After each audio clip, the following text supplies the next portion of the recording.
Hey guys, welcome back to another video. My name is Lavi. Don't forget to like, comment, and subscribe, and turn on your post notification bell so that way you are always aware of when I'm posting a new video. So by the title, I know you guys see that this vlog is going to be about my labor and delivery process. So I'm not going to hold you guys up. Let's go ahead and dive right in. On May 22nd, 2023, I was admitted into the hospital because I wasn't able to walk. This picture right here is how my feet and my body had looked prior to going into the emergency room. I have preeclampsia during my pregnancy, which is hypertension during the second trimester. However, with Sabrina, I ended up getting it earlier on in the pregnancy. So even though I was 23 weeks when I had her, my body was showing the size of an 8-month-old pregnancy. My feet were very swollen. I had to walk like on the side of them. My hands, I couldn't wear my wedding band because my hands were so swollen. I was retaining a lot of fluid. It was to the point that even if I squeezed my finger like this, fluid would come out. So on May 22nd, I did go into the emergency room. My blood pressure that day was 180 over 100. I was having shortness of breath and I wasn't able to walk. When I got admitted, they told me that they were going to try and keep me pregnant as long as possible until it's safe for me to have the baby. I was shy of 23 weeks. Like I was 22 weeks and a few days. Well, not a few days. I was 23 weeks and 1 day. So, no, 22. Yeah, 22 weeks and 1 day. So at 22 weeks, normally they don't put the the little probe thing that they put on your stomach to monitor the baby's heart rate. They normally don't do that at 22 weeks because the babies are still fairly small and they're unable to like catch a heartbeat. However, that particular day, they told me that they were going to attempt to do it. They did. They were able to pick up her heart rate, which was really good. It's just that because she was small and moving around, they weren't able to maintain a rhythm. So they went ahead and requested for an ultrasound to be done. Prior to going into the hospital, I did have a doctor visit and my baby was showing the right size and weight for her to be 22 weeks. And so I gave them my ultrasound information. They were able to pull that up, etc. After they did their own ultrasound, they realized that the baby was showing 10 ounces, which means that she was losing weight because my body was trying to keep me alive. So all the nutrition and everything that should be going to the baby was now going to me to maintain me to stay alive. So the baby started losing weight, and then they told me that what they were going to do was give me some steroids in case they ended up having to take her a little bit earlier than they wanted to. Um, After they gave me the steroids, I don't know if it's because I was in so much pain or if it was because I was so scared of losing another baby. But my blood pressure ended up getting a lot higher. After they checked my blood pressure again, After they checked my blood pressure again, they realized that it was not getting any lower, even with the blood pressure medication. They even told me to try going to sleep to see if it'll go down. Nothing was working. So the doctor came in. He was like, look, we're going to end up taking the baby now. We're going to try our hardest to keep baby alive, but we can't make any promises. At that point, I looked at my husband and then I was like, I just didn't even know what to say, to be honest, because I know my history of hypertension and, preeclampsia, because outside of being pregnant, I do not have high blood pressure. So I know my situation with my pregnancies because I did have a premature baby prior to Sabrina, which is Tiana. She was born at 25 weeks and she was only 1 pound. Because I knew my situation, I kind of did not want to put myself at risk. But then at the same time, I wanted to give my husband the opportunity of experiencing his own childbirth. And so I did decide to take that risk. With that risk, I knew it was either me or the baby. Um, but when we got called to that test to where they're like, if we're unable to save the baby, well, their exact words were, we can't guarantee that we're going to be able to save the baby because our priority is you. And so I'm like, okay. At around midnight, which was the 23rd of May, God gave us our miracle baby, which is Sabrina. I had her at 23 weeks, 10 ounces, and she has been fighting ever since. She has been fighting pretty much ever since. So when I had her, so when they took me into the surgery room, we were on a time crunch because my blood pressure was spiking and they did not want me to go into a seizure. So they were like, okay, we just got to get the surgery done. They brought me into the surgery room. The anesthesiologist gave me 2 rounds of the epidural in my back and in my spine, I'm sorry. That did not numb me at all because I was so swollen.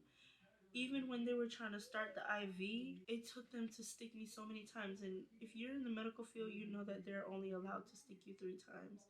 But because I knew I was so swollen and it's something that I needed, I was like, listen, do whatever y'all have to do. If y'all gotta stick me 50 times, just do it. Because I know that y'all are not gonna find a vein. They had ultrasound come in. It was just so hard to get a vein. So when the anesthesiologist gave me 2 rounds of the epidural, that didn't work because when they started cutting, I'm like, I feel everything. I feel it all. In the meantime, while they were giving me the epidural, my husband was getting gowned up.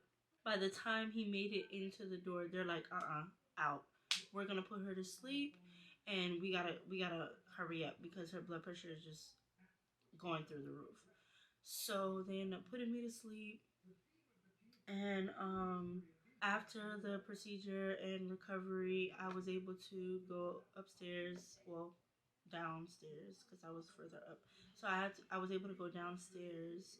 They wheeled my bed in there, so I was able to see the baby in the incubator, and I'll put that on the screen so you guys can see. So this was Sabrina, day 1 of after labor. She was 10 ounces, and I don't remember how long she was. I don't remember. I'm sorry. I'll put the information on the screen so you guys can see. But this is my fighter, guys.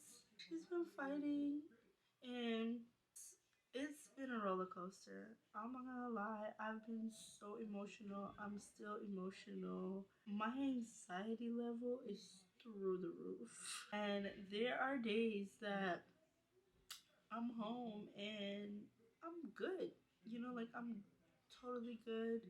And then there's 5 minutes later, I'm just like, I've been praying. I've been holding the faith and I've been trying to fight, but it's been really hard, guys. I've been wanting to share my NICU journey from the jump.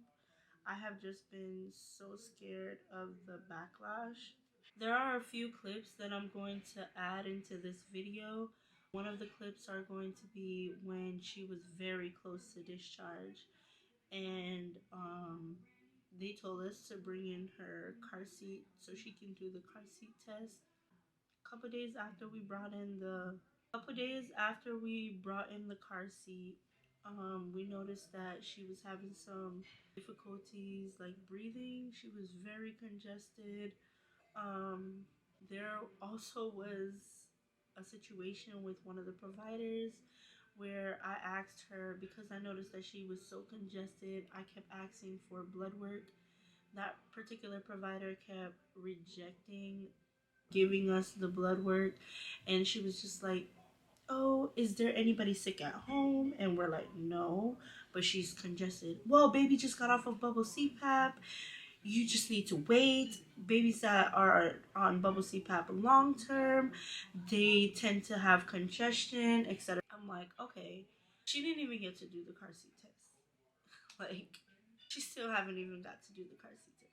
After continuously begging this particular doctor for a blood work, I started to get real angry with her, and I just started to voice my opinion. I'm like, you know what? I don't know what you got going on, but I need this blood work done, or I need you to start charting it that I'm requesting it and you are objecting it.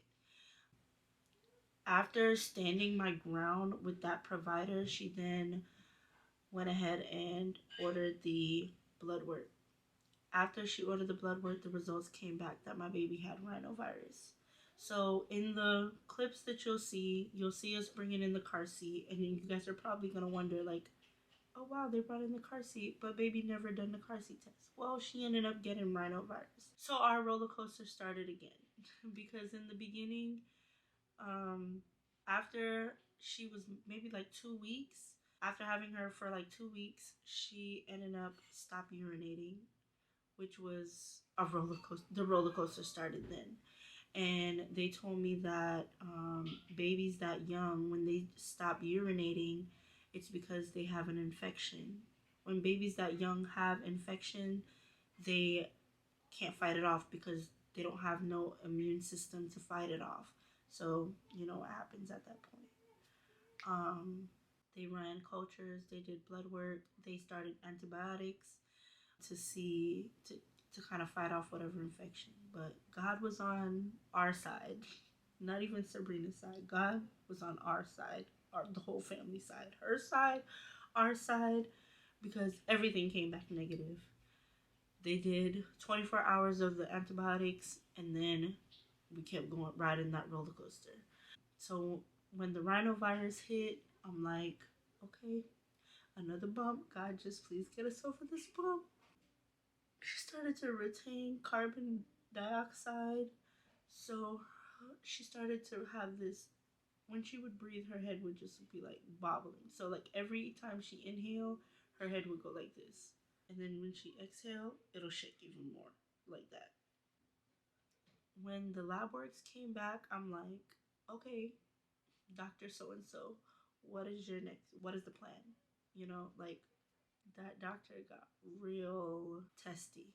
You know, I say that this experience is teaching me patience, is teaching me anger management, because there has been so many occasions where I want to just explode.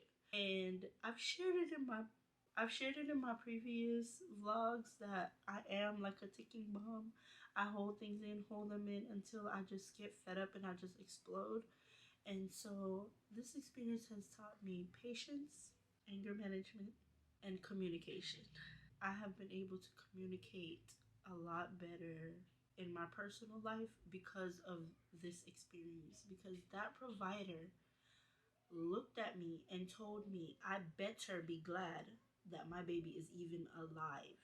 Because when I had her, she was 10 ounces. So I better be glad. And it's rhinovirus. I need to just get over it. Right? I'm sorry. This has been a roller coaster for my family, and I'm sharing it with you guys. From here on out, all my videos would be in real time, so you'll be able to see raw emotions. You'll be able to see the changes and you'll be able to just see everything in the moment. In the beginning, I did not quite vlog because I was just so ashamed that I took a risk knowing my situation, and I was just scared that people would judge me for it. So that's why I had to do a sit down video and explain my labor and delivery and my beginning process. However, moving forward, I will be sharing in the moment videos. You guys will see me interact, my husband interacting. You'll see how it has taken a toll on us. So I'm gonna just end this here, and I hope you guys enjoy my video, and I hope you guys continue to watch our NICU journey, and I hope you guys leave nice comments down below, leave prayers, and just continue to keep our family in your prayer and our little girl Sabrina. The clips that I'm gonna add in this vlog, as I stated, they're gonna be us bringing in the car seat for the car seat test. You're gonna see us also gowned up, and that's because she ended up testing positive for rhinovirus. Then you're also gonna see, you'll just be following our rhinovirus journey, because I think majority of it is just us going through the rhinovirus journey. So those are the clips for this week's vlog, and then moving forward, you guys will see more day to day in the life, I guess. I don't know how to put it. Like, you guys will see more hands-on side of it. It won't be a sit-down video. You'll see like the actual, I guess, stages of what we're going through. I hope you guys enjoy this vlog. Don't forget to like, comment, and subscribe, and keep our family in your prayers. Thank you.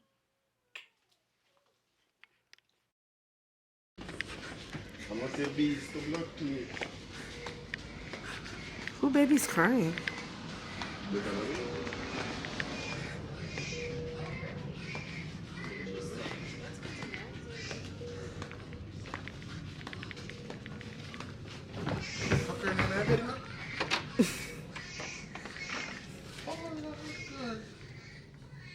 Oh God, what's that? I'm gonna buy one of this here. Put in for the food there. I want the food. In father, you see her dad? You know her dad? Her dad eats a lot, you know? Is that you?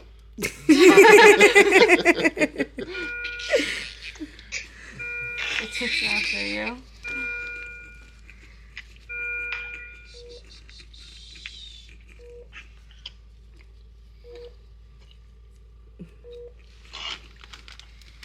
Get big. To check her measurement. You want to pray? You got a big belly. Want me in here?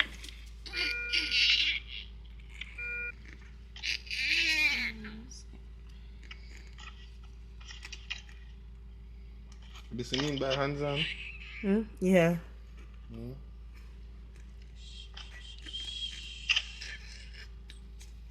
I don't think come out we're not at bathe him. Bathe him all 7 times Sunday. We make up for all the week. We're in a bathe. Really? My titty. Huh? Can I try to put her on the breast or no? Great. Our doctor have to come here. Hey guys. Oh, y'all, today has been the worst day of my life. So, right now it is 2:45 and it's September 17th. I look rough, but it's just a lot. So, yesterday was Saturday. I ended up working yesterday, and long story short, normally when the baby's in the NICU, you get follow-up calls every day from providers, and so I need to try to get used to looking here and not here on the screen. So normally when babies are in the NICU, you will get like follow-up calls from providers, and they just basically give you updates on the baby every day.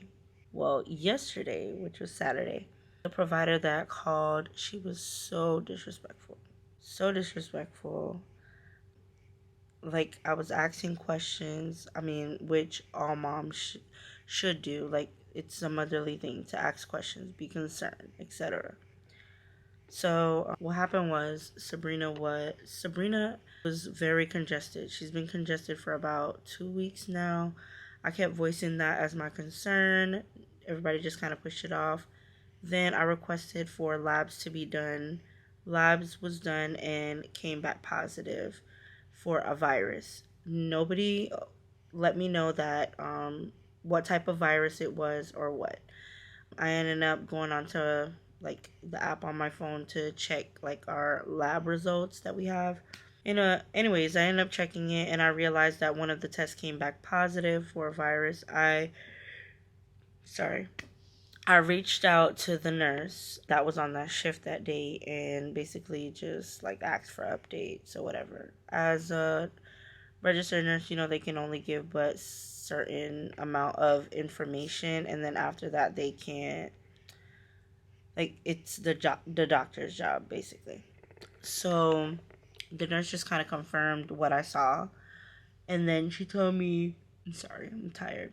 She told me that the doctor was going to follow up with me about yesterday, which was Saturday.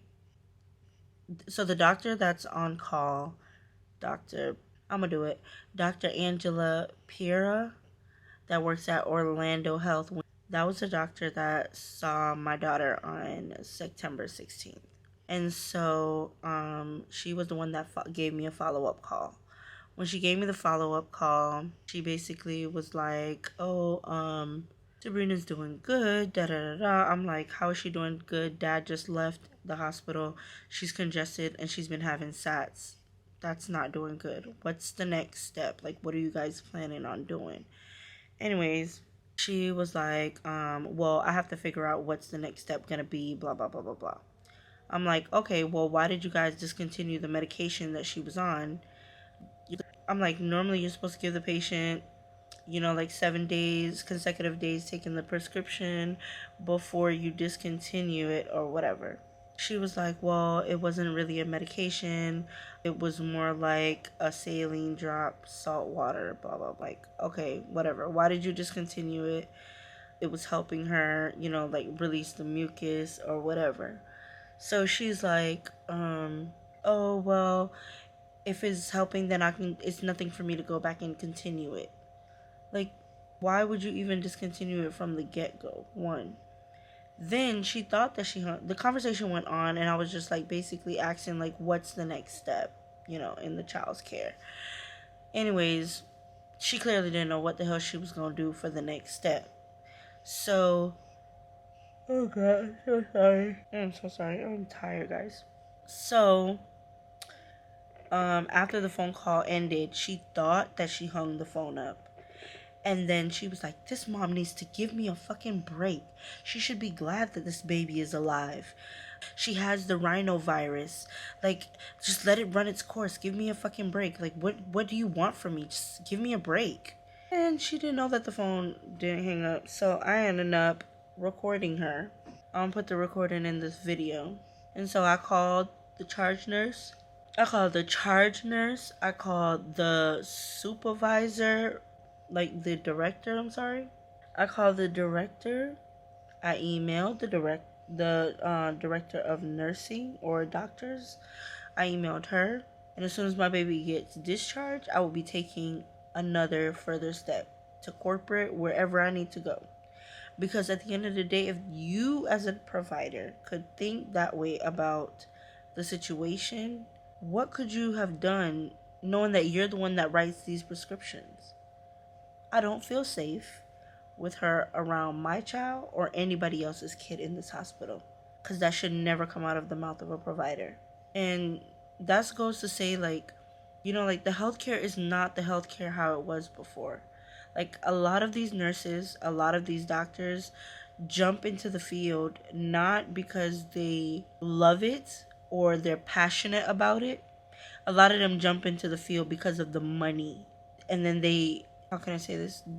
They jump into it for the money, and then they ill-treat patients. And then after they do certain things to patients and cause so many deaths on these patients when they could prevent it, they sweep it up under the rug and downplay the situation and act as if nothing happened or everything was on the patient's fault or they couldn't do anything about it, and they just cover each other's ass. And I'm done with it. I'm done with the little charade games that these companies are doing. Like, it's just a money thing, and I understand that, but at the same time, these are people's lives, people babies that you guys are taking advantage of and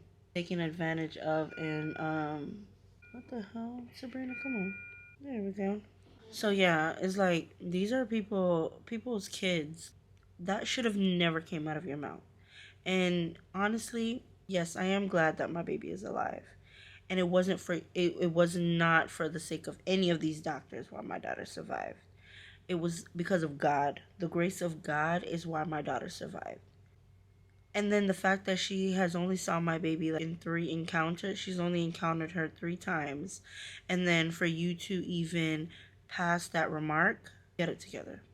I did not tell you to sign up for this job. As a doctor, parents, patients, whatever the case may be, are going to ask questions. Your job is to educate the parents or the patient.